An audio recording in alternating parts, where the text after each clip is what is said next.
Assalamualaikum warahmatullahi wabarakatuh.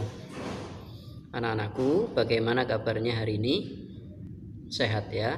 Alhamdulillah. Kalau memang sehat, mari jangan lupa untuk senantiasa bersyukur kepada Allah Subhanahu wa ta'ala. Karena Allah lah yang memberi kita kesehatan, kesempatan, dan juga termasuk pada kesempatan kali ini kita bisa belajar bersama pendidikan agama Islam, tentu juga atas kehendak Allah Subhanahu wa ta'ala. Anak-anak, sebelum pelajaran kita mulai, mari bersama-sama kita membaca doa terlebih dahulu. A'udzu billahi minasyaitonir rajim. Bismillahirrahmanirrahim. Rabbi zidni ilma warzuqni fahma. Amin ya rabbal alamin.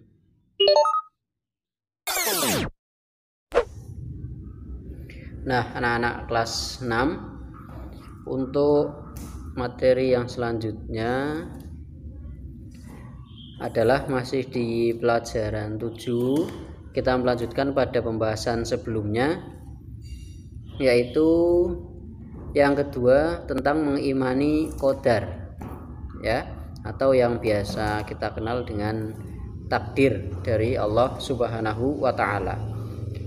Untuk lebih memahami makna dari qadar itu sendiri, coba kita perhatikan dulu ya, ada kisah pendek tentang qadar.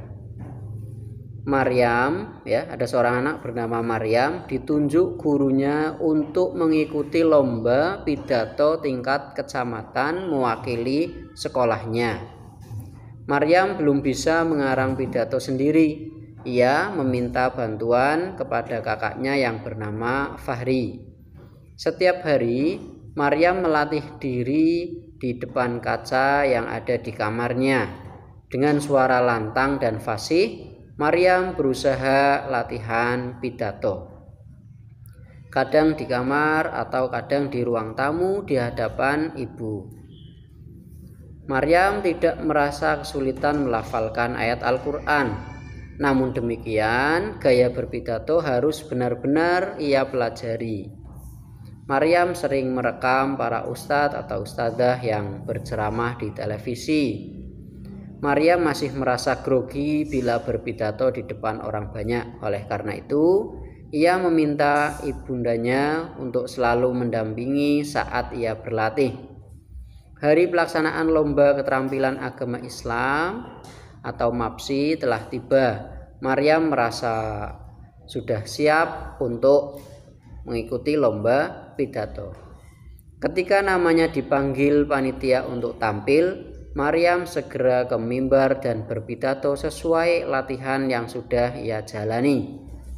Panitia memberi batasan waktu 30 menit. Batas waktu itu dimanfaatkan Maryam dengan baik. Maryam membawakan pidato dengan tema hormat kepada orang tua.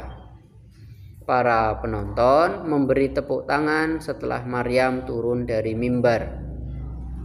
Tiba saat yang mendebarkan Maryam, yaitu pengumuman hasil pidato. Para hadirin dan anak-anak yang berbahagia, kami akan mengumumkan para pemenang pidato. Suara Pak Hakim, salah satu seorang panitia lomba pidato. Maryam dan para peserta lomba pidato lainnya merasa berdebar-debar dan harap-harap cemas mendengarkan pengumuman yang akan disampaikan. Nah, anak-anak, pemenang pertama untuk lomba pidato tahun ini jatuh kepada Maryam. Suara Pak Karim lantang mengumumkan juara pertama pidato. Betapa senangnya hati Maryam mendengar pengumuman tersebut. Maryam langsung sujud syukur. Berbeda dengan Mila yang juga ikut lomba pidato. Wajah Mila tampak sedih. Ia tidak bisa menyembunyikan kekecewaannya karena belum berhasil menjadi juara lomba pidato pada tahun ini. Mila menyadari bahwa ia tidak giat berlatih seperti Maryam. Nah, dari kisah itu nanti kita bisa pahami arti dari qadar itu sebetulnya apa. Nah, mari kita pahami makna qadar. Qadar atau yang biasa kita sebut dengan takdir ya, adalah segala ketentuan Allah Subhanahu wa taala yang telah berlaku terhadap semua makhluknya. Namun qadar dapat diubah dengan usaha manusia atau yang disebut dengan ikhtiar. Seperti kisah ikhtiar Maryam di atas. Ikhtiar itu artinya usaha ya. Seperti kisah ikhtiar Maryam yang tadi, yang gigih berlatih untuk berpidato, yang akhirnya membuahkan hasil menjadi juara pertama pidato dalam kegiatan lomba keterampilan agama Islam atau MAPSI. Ikhtiar artinya usaha manusia untuk memenuhi kebutuhan dalam hidupnya. Sesuatu itu terjadi atau tidak terjadi pasti ada sebabnya. Kita bekerja keras sehingga berhasil dan sukses. Keberhasilan usaha bergantung pada gigih atau tidaknya usaha kita. Untuk mencapai keberhasilan, maka diperlukan kehati-hatian pada banyak faktor. Misalnya, Allah Subhanahu wa taala memberikan modal kecerdasan kepada kita. Maka hendaknya modal itu dimanfaatkan dengan sebaik-baiknya untuk kebaikan diri sendiri, mengejar cita-cita kita. Kesuksesan tidak datang sendiri, tetapi diusahakan dengan sungguh-sungguh. Artinya, jika kita ingin menjadi anak pintar, maka harus berikhtiar, harus berusaha, yaitu dengan belajar giat. Seperti firman Allah dalam surat Ar-Ra'd ayat 11, A'udzu billahi minasyaitonir rajim. Bismillahirrahmanirrahim. Lahu mu'aqibatum min baini yadayhi wa min khalfihi yahfazunahu min amrillah. Innallaha la yughayyiru ma biqaumin hatta yughayyiru ma bi anfusihim. Wa idza aradallahu biqaumin su'an fala maraddalah wa ma lahum min dunihi miwal. Yang artinya baginya manusia ada malaikat-malaikat yang selalu menjaganya bergiliran dari depan dan belakangnya. Mereka menjaganya atas perintah Allah. Sesungguhnya Allah tidak akan mengubah keadaan suatu kaum sebelum mereka mengubah keadaan diri mereka sendiri. Dan apabila Allah menghendaki keburukan terhadap suatu kaum, maka tidak ada yang dapat menolaknya dan tidak ada pelindung bagi mereka selain Dia.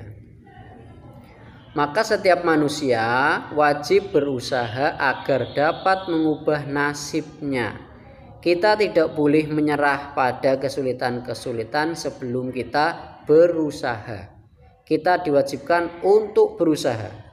Segala sesuatu yang kita peroleh tidak datang dengan sendirinya, tetapi harus diusahakan. Misalnya, kita melihat sahabat menjadi juara kelas atau juara lomba matematika atau juara lomba membaca Al-Quran. Maka hal itu diperoleh dengan belajar keras, perjuangan, dan usaha yang sungguh-sungguh. Nah, untuk lebih memahaminya lagi, berikut saya sampaikan contoh-contoh dari qadar. Yang pertama, menjadi pintar dan menjadi juara kelas karena belajar dan berdoa adalah contoh dari qadar. Yang kedua, menjadi juara lomba pidato atau juara lomba cerdas cermat karena gigih berlatih. Nah, itu juga contoh dari qadar. Atau yang ketiga, menjadi anak yang disenangi dalam pergaulan karena ramah dan suka menyapa kepada siapa saja. Yang keempat, menjadi anak yang pandai membaca Al-Quran dan menjadi qori atau qoriah terbaik di sekolahnya atau sampai ke tingkat provinsi, harus usaha yang gigih. Itu contoh-contoh dari qadar. Kemudian hikmahnya ya. Hikmah beriman kepada qadar itu apa? Nah, setelah kita memahami makna dan tahu contoh-contoh dari qadar, maka insya Allah kita bertambah yakin tentang karunia yang diberikan oleh Allah. Untuk itu marilah kita pahami hikmah dari qadar. Seseorang yang beriman kepada qadar akan bersikap dan berperilaku antara lain, satu, menyadari bahwa semua cita-cita yang diinginkan harus dengan usaha, harus diusahakan. Ya. Yang kedua, memiliki rasa percaya diri dalam menghadapi tugas, misalnya mengerjakan PR sendiri. Nah, yang ketiga, giat dan disiplin dalam belajar, misalnya sebelum tidur harus belajar terlebih dahulu. Nah, itu hikmah-hikmahnya. Ya, jadi secara umum, secara gampangnya perbedaan qada dan qadar itu begini. Kalau qada itu ketentuan dari Allah kepada manusia, kepada makhluknya, ya, bukan hanya manusia, kepada semua makhluknya yang tidak bisa dirubah. Jadi sudah ditentukan oleh Allah. Sedangkan qadar adalah ketentuan dari Allah kepada makhluknya yang masih bisa dirubah, yaitu dengan cara ikhtiar, dengan cara usaha. Nah, dengan begitu mudah-mudahan kita menjadi hamba Allah yang semakin beriman kepada Allah, kepada Rasul, kepada kitab, dan termasuk kepada ketentuan-ketentuan Allah yang disebut qada dan qadar. Demikian pembelajaran kita pada kesempatan kali ini. Mudah-mudahan dapat kita pahami dengan baik dan sampai bertemu di pembelajaran selanjutnya. Ya, tetap semangat belajar, tetap semangat beribadah walaupun dari rumah. Terima kasih. Kalau ada salah, Pak Guru mohon maaf yang sebesar-besarnya. Sampai bertemu di pembelajaran selanjutnya.